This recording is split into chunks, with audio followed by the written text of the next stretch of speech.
gitu. Oke, berarti 390 di sana. Kemarin berapa formasi sana? Formasinya satu. Satu. Wih, satu. Satu. Wah, lubang jarum berarti ya. Nah, yang passing grade 3 kan? Yang passing grade 3 kan? Passing grade-nya 3 dan lumayan nih sainganku.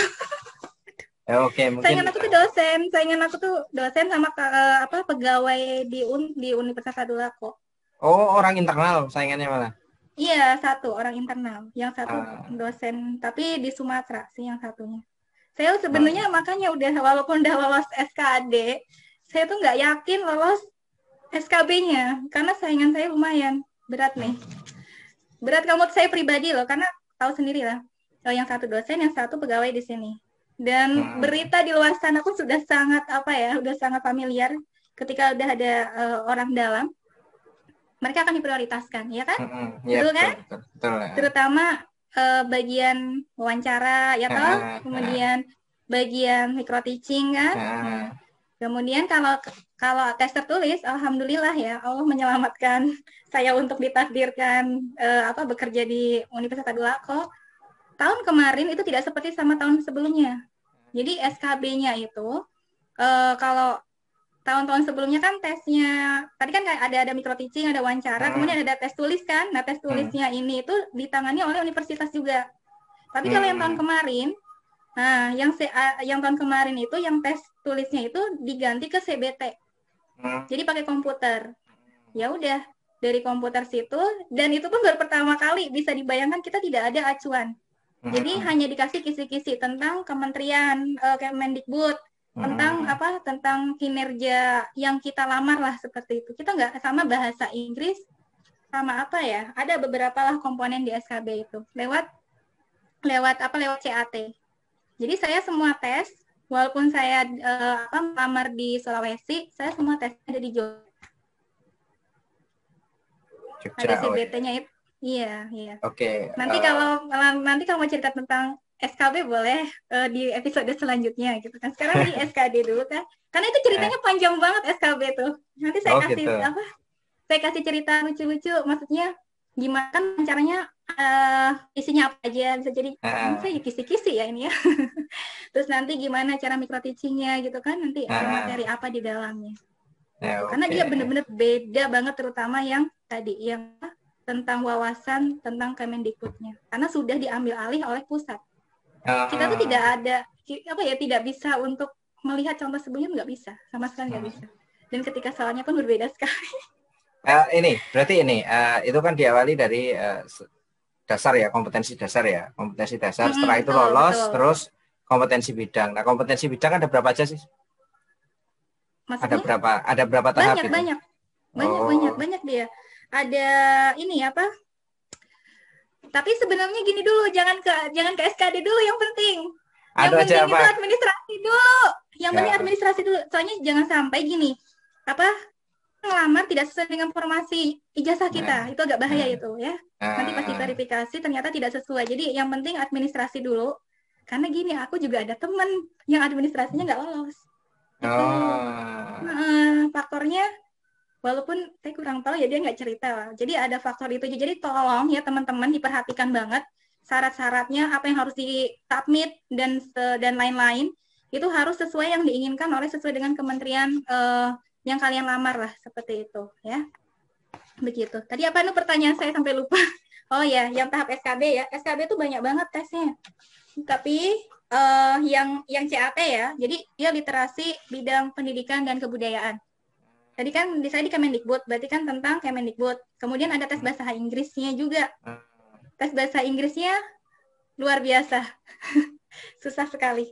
Jadi bahasa Inggrisnya tuh mirip kayak reading TOEFL. Readingnya TOEFL, seperti itu dia. Tapi lebih sulit daripada reading TOEFL. Jadi misalnya adalah ada bacaan in English ya, bacaan itu. Nanti selanjutnya setelah paragraf ini selesai itu apa lanjutannya, kayak gitu loh. Analisis. Ya, jadi kemudian dalam cerita di paragraf ini tuh apa pesan yang ingin disampaikan oleh penulis. Dan sumbernya itu lumayan dari Tempo, kalau saya lihat dari Tempo, karena kan di bawahnya kan ditulisin source-nya itu kan dia dari Tempo. Jadi Tempo, bukan Tempo sih, Jakarta Post, maaf, dari Jakarta Post. Ya, nanti diedit ya. Dari Jakarta Post, seperti itu. Kemudian juga ada dimensi penalaran dan pemecahan masalah. Ini mirip kayak ini apa namanya soal PISA. Kalau Jan udah pernah lihat, dia ada grafik, kemudian grafiknya itu ataupun tabel, terus nanti kita memprediksi.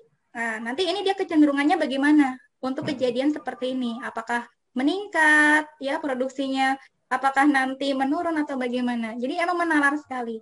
Ada grafik, ada tabel, ada juga cerita kasus. Itu yang untuk penalaran pemecahan masalahnya. Kemudian kalau tes dimensi psikologi itu mirip kayak TKP. Mirip banget sama TKP, bedanya kalau kemarin itu dia cuma dua pilihan. Pilihan 1 sama pilihan 2. Mana pada kasus tersebut yang sesuai kemudian kita pilih di pilihan atau B. Jadi tidak banyak lagi pilihannya. Malah susah kalau pilihannya ada 2. Jadi menggunakan perasaan yang ideal. Kalau untuk tipe-tipe mengerjakan soal psikologi.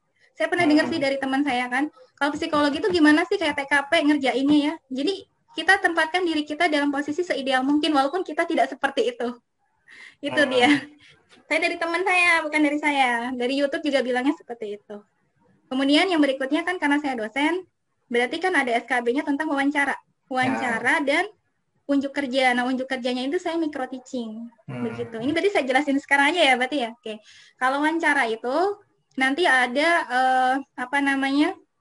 pimpinan dari perguruan tinggi ya.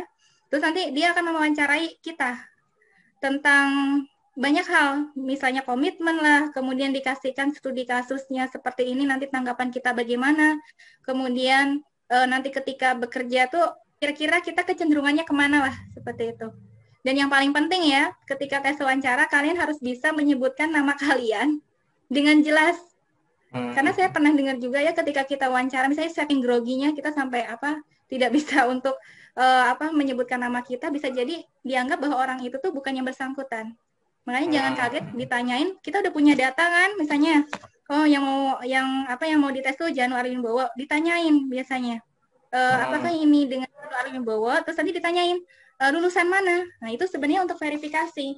Jadi jangan sampai kalian deg-degan sampai salah jawab, karena itu verifikasi data, apakah benar yang di depan, yang diwawancarai itu adalah orang yang bersangkutan. Itu yang di awal, itu penting banget yang di awal itu. Gitu kan, terus kalau yang lainnya, ya tadi yang udah saya jelaskan. Kalau untuk untuk micro teachingnya, ya, kalau untuk micro teachingnya itu, kemarin saya galau sih, galau banget. Saya pakai bahasa Inggris atau bahasa Indonesia. Kamu tahu sendiri kan? Banyak orang yang bilang bahasa Inggris, tapi kalau bahasa Inggris tahu sendiri kan, berat juga kan. Nah, akhirnya saya konsultasi sama dosen saya dulu kan di tempat waktu saya S1 gitu kan sama Pak Pujianto. Kemudian ya udah kamu enaknya mana. Jadi tidak ada jaminan juga ketika kita pakai bahasa Inggris maka nilainya pun akan besar gitu. Tidak ada jaminan. Yang penting ketika kita menyampaikan orang itu paham, itu adalah indikator untuk micro teaching yang baik, seperti itu indikatornya. Tapi akhirnya di akhir-akhir mulai udah mau ujian ya, saya memutuskan aja pakai bahasa Inggris. Dan saya sekarang malah menyarankan ke teman-teman jika udah sampai SKB ya, langsung aja gunakan bahasa Inggris. Karena sepertinya orang akan lebih mengapresiasi micro teaching dengan menggunakan bahasa Inggris. Karena kan sekarang udah zamannya udah era internasional kan. Jadi diharapkan mungkin walaupun kita ngapalin ya nggak apa-apa. Yang penting kita tampilkan diri kita sebaik mungkin ketika wawancara ataupun micro teaching. Gitu. Oh, micro teachingnya online kan? Online. Nah, berarti kayak di Zoom gini, kuliah online gitu. Betul sekali. Oke, ada satu lagi ini penting banget. Jadi kalau misalkan kita nggak tahu keadaan sekarang ya, pandemi itu kita berharap cepat berlalu. Nanti kalau misalnya ya, pokoknya harapan kita cepat berlalu ya, tapi kan kita nggak tahu juga sistemnya apakah tetap Zoom ataupun offline ya. Ketika Zoom ini, teman-teman perlu diperhatikan, tolong sudah familiar untuk menggunakan media yang akan dipakai dalam presentasi, misalnya micro teaching. Jangan sampai ketika kita presentasi ternyata screen-nya belum nampak, kita udah ngomong sampai mana screen-nya nggak ada, gitu tuh juga bahaya banget itu. Seperti itu kan. Terus juga kita jangan sampai juga kan jaringan yang kurang baik, kalian usahain ketika tesnya menggunakan Zoom, carilah jaringan yang lancar. Jangan sampai nanti tiba-tiba terputus. Sayang sekali kan kalau seperti itu. Kayak listrik mati, misalnya kalau yang terbiasa pakai WiFi, mungkin ada backup-annya dengan menggunakan data seluler ya. Dengan yang lancar lah, pilihlah, pasti kalian tahu juga kan di daerah kalian yang cocok untuk yang digunakan agar ketika komunikasi dengan media Zoom itu berjalan dengan lancar gitu. Itu penting banget itu. Jadi penguasaan teknologi juga dimainkan sekali. Dan yang paling penting ya poinnya lagi ketika micro teaching ataupun wawancara, pokoknya kita menjual diri kita sebagus mungkin lah, seperti itu. Bahkan saya kemarin tuh lucunya gini, saya waktu wawancara saya merasa diri saya seperti ikut tes Miss Indonesia.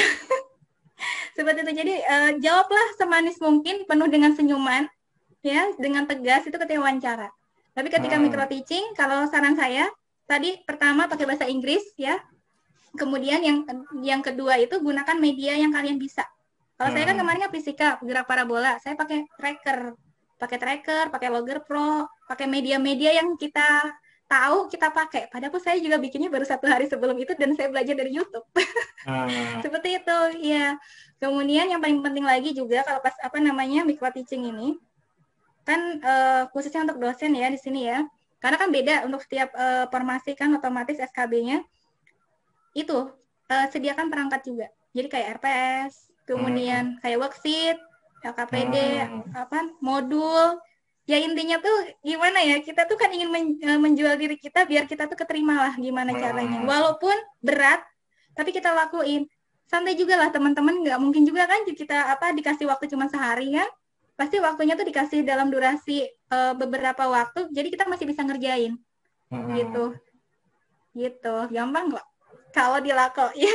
Kalau sudah melaksanakan kelihatannya gampang. Padahal kemarin pas prosesnya juga lumayan membingungkan ya.